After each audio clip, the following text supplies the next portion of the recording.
Volta às aulas. Rede Pública começa ano letivo em plena sexta-feira e em meio ao racionamento. Protesto. Motoristas do Uber querem mais segurança e menos encargos. Batalha de liminares. Nomeação de Moreira Franco é barrada por mais 2 juízes e até o Supremo pede explicações ao Planalto. Os fatos da política do DF e do entorno que você confere a partir de agora no Band Cidade, primeira edição.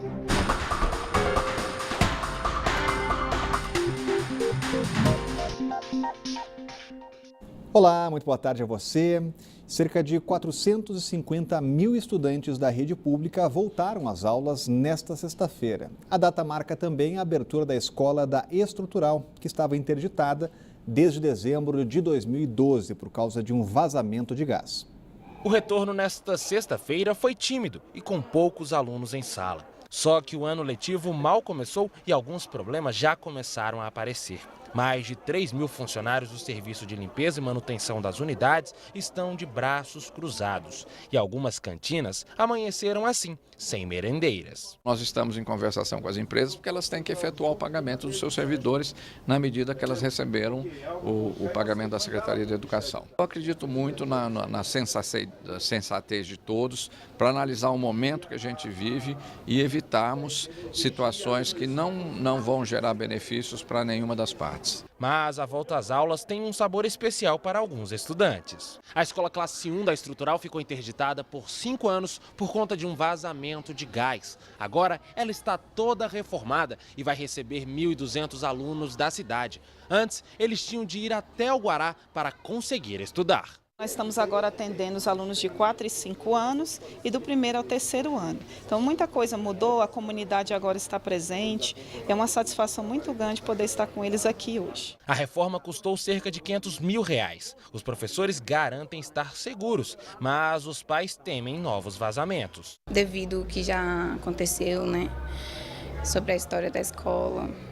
Devido ter fechado, assim, não muito, mas quando eu entrei aqui, aparentemente já estava bem melhor, Para garantir um retorno mais tranquilo, desde ontem o Departamento de Estradas de Rodagem lançou a campanha Volta às Aulas, para conscientizar pais, alunos e motoristas de transporte escolar. A campanha é educativa e visa diminuir o número de acidentes. Olhou para um lado, calma, olhou para o outro, parou, atravessou. E na volta às aulas já tivemos alguns problemas com pais reclamando da falta de professores. Pois é muito legal, a gente ver aí essa cena de volta às aulas. O problema é que a pelegada do Sindicato dos Professores tentou fazer coincidir uma greve com o fim das férias. Uma malandragem que não combina com uma categoria tão honrada, uma categoria tão admirada como a dos professores. A palavra de ordem, como disse o secretário, é bom senso. Vamos esperar que essas pessoas ponham a mão na consciência e se lembrem de que se o Brasil está na sua mais grave crise econômica da sua história, o governo do Distrito Federal tem uma crise particular ainda mais grave, motivada exatamente pela ganância e pelo caráter insaciável da pelegada que tomou de assalto os cofres públicos, elevando, por exemplo, a folha de pagamentos da Secretaria de Educação hoje para 93% do seu orçamento. Esse é o número que foi dado hoje pela Secretaria. 93% dos 6 bilhões de reais do orçamento da educação vai direitinho para o bolso de funcionário. Não sobra nada para fazer reformas, não sobra nada para construir novas escolas. Isso explica por que essa escola da Estrutural ficou 5 anos fechada, porque simplesmente não havia dinheiro para fazer a reforma. E as escolas voltam às aulas em meio ao racionamento de água. Para evitar ainda mais transtornos, o GDF decidiu pôr em prática um plano emergencial. Vai instalar 87 caixas d'água provisórias na rede pública de ensino. O que restou de caixa d'água da Escola Classe 425 de Samambaia foi só a marca no chão do cimento colocado para tampar o buraco. Há 3 anos ela caiu e nenhum outro reservatório foi colocado no lugar. De lá para cá, a rotina de funcionários e alunos já tem sido bem parecida com a de quem enfrenta o racionamento. Então a gente fazemos a captação em reservatórios pequenos para conseguirmos fazer lanche, né, e a água, se alguma criança não trouxer, mas a gente já orienta as crianças a trazer sua garrafinha de água. Agora, para enfrentar a crise no abastecimento de água do Distrito Federal, a Novacap se comprometeu a construir um reservatório provisório, mas ainda sem data para começar a instalação. Por enquanto, até o próximo racionamento não vai pegar a gente aqui sem desprevenido, vai ser num domingo, mas depois a gente realmente vai precisar ou então continuar com a nossa rotina normal, que já temos. Já a Escola Classe 512, também em Samambaia, tem 2 reservatórios de água com capacidade para 80 mil litros, só que estão desativados. O abastecimento vem daquelas 2 caixas d'água ali, onde cabem 4 mil litros juntas. Nesse caso, como medida emergencial, será colocado à disposição do colégio um caminhão-pipa nos dias de racionamento. A Selma, que tem uma filha de 7 anos que estuda aqui, espera que isso seja o suficiente para atender a demanda da escola. Que as pessoas possam utilizar para a limpeza do ambiente, né, e dos banheiros principalmente, né, porque a todo momento criança, a toda hora, e aí a gente precisa desses ambientes limpos para nossas crianças. De acordo com a Secretaria de Educação, a construção de reservatórios e o envio de carros-pipa serão as alternativas adotadas para as 10 escolas que hoje não têm abastecimento de água suficiente para atender a demanda.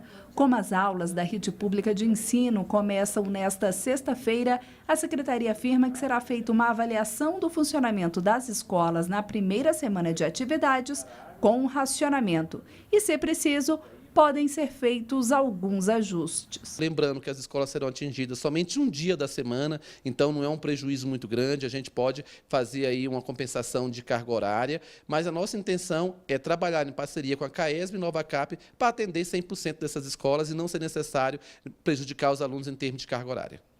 Mais uma semana chegando ao fim e o racionamento continua no DF. Hoje são 9 regiões de 4 cidades: Vicente Pires, Samambaia, Santa Maria e Gama. O rodízio dura 24 horas e a semana foi de muita chuva e o fim de semana deve ser de mais água. O nível do reservatório do Descoberto registra agora 30% e 10 a mais que o valor crítico que levou ao corte. A lista de cidades você encontra no site caesb.df.gov.br. Esse nível deve aumentar, porque a chuva continua, o que não tem ainda previsão do fim do racionamento. Pois é, mas é preciso antes que o pessoal da tal da ADASA e da CAESB reconheçam que está chovendo, porque eles dizem que não está não, viu? Eles dizem que chove em todo lugar, só não chove ali onde eles querem que chova. O que é uma conversa, no mínimo, curiosa, né? Imagina se não vai chover em todos os lugares como está chovendo torrencialmente aqui no Distrito Federal, em todo o Distrito Federal, inclusive nas regiões das barragens. Mas é uma pena que a CAESB não reconheça isso. A CAESB é uma situação de muito conforto, né? Porque não tem muitas explicações a dar, ou não dá explicações pela falta de providências que evitassem isso, e culpa sempre o São Pedro, né? Ah, pois é, a chuva não é suficiente, etc. E o conforto é provocado, sobretudo, por aquele tarifaço de 40% em cima da conta de água todos os meses, que está deixando os cofres da CAESB forradinhos de dinheiro. A nomeação do ministro Moreira Franco virou uma batalha de liminares. 2 horas depois de conseguir derrubar a decisão da Justiça do DF, a Advocacia Geral da União teve que se debruçar sobre mais um recurso, ou mais 2. Uma juíza do Rio de Janeiro e um juiz do Amapá também suspenderam a ascensão que garantia o foro privilegiado a um dos braços direitos de Temer. E não para por aí. A oposição foi ao Supremo e agora o Planalto tem menos de 24 horas para se explicar. Quem traz mais informações é Vitor Boiadia. Hoje, Moreira Franco é ministro ou não, Vitor? Boa tarde.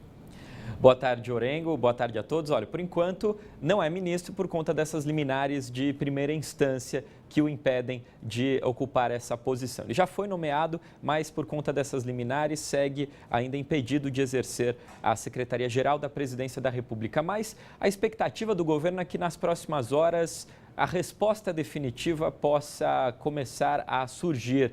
Tudo depende da resposta do presidente Michel Temer há um questionamento feito pelo ministro Celso de Mello lá no Supremo Tribunal Federal, que está já trabalhando em ações feitas por partidos da oposição, questionando quais eram as intenções reais de Michel Temer a nomear Moreira Franco como ministro, já que ele já trabalhava dentro do governo. Para a oposição, isso é um indício de que há uma tentativa de blindar Moreira Franco, citado na Lava Jato. Pois então, Michel Temer tem ainda o prazo até o final desta sexta-feira para dar as manifestações a Celso de Mello, que vai juntar todo esse material, o questionamento da oposição, a manifestação do presidente da República e deve dar um parecer aí definitivo já, acabando com essa guerra de liminares em primeira instância, porque o Supremo Tribunal Federal é a instância maior da Justiça Nacional. Mas não é só esse PMDBista que está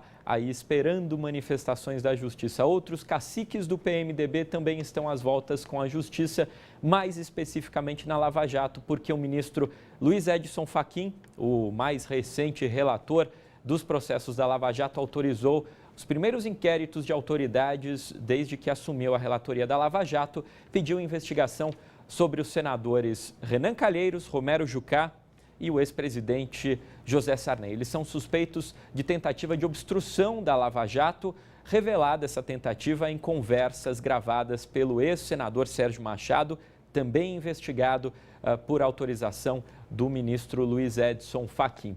Eles, os senadores e o ex-presidente, já divulgaram nota na linha de que tem certeza de que vão conseguir derrubar esses inquéritos, nada será provado, apenas que a gravação de Sérgio Machado é que foi criminosa. Orengo.